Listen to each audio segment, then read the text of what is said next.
বাংলাদেশ জামাতে ইসলামী এদেশে ন্যায় প্রতিষ্ঠা করতে চায়, ইনসাফের প্রতিষ্ঠা করতে চায়, এদেশকে কল্যাণমুখী রাষ্ট্র পরিণত করতে চায়। এদেশে সকল মানুষ, সকল শ্রেণী পেশার মানুষ, সকল ধর্ম বর্ণের মানুষ যেন তাদের নিজ নিজ ধর্ম অধিকার যেন পালন করতে পারে সে ব্যবস্থা করতে চায়।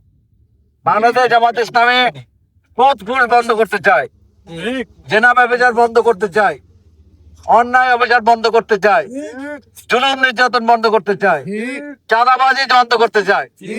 আপনারা জানেন চাঁদাবাজির কারণে জিনিসের দাম বেড়ে যায়।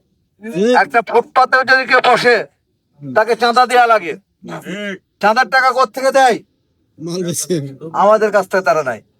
একটা পণ্য চট্টগ্রাম থেকে রাজশাহীতে আসতে প্রায় 30-40 জায়গায় চাঁদা দেওয়া লাগে। হ্যাঁ, ঘাটে ঘাটে চাঁদা দেওয়া লাগে।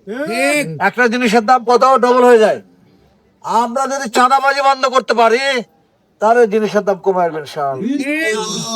সম্মানিত ভাইরা, আমরা নারী নির্যাতন বন্ধ করতে চাই, আমরা টেন্ডারবাজি বন্ধ করতে চাই, আমরা দেশে শান্তি শৃঙ্খলা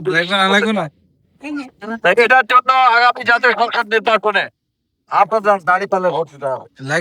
আপনাদের দাঁড়িপাল্লে ভোট দিয়ে বিজয় করতে পারেন তাহলে দেশে শান্তি আসবে ইনশাআল্লাহ, সমৃদ্ধি আসবে ইনশাআল্লাহ, দেশে সুখ ও শান্তি আসবে ইনশাআল্লাহ।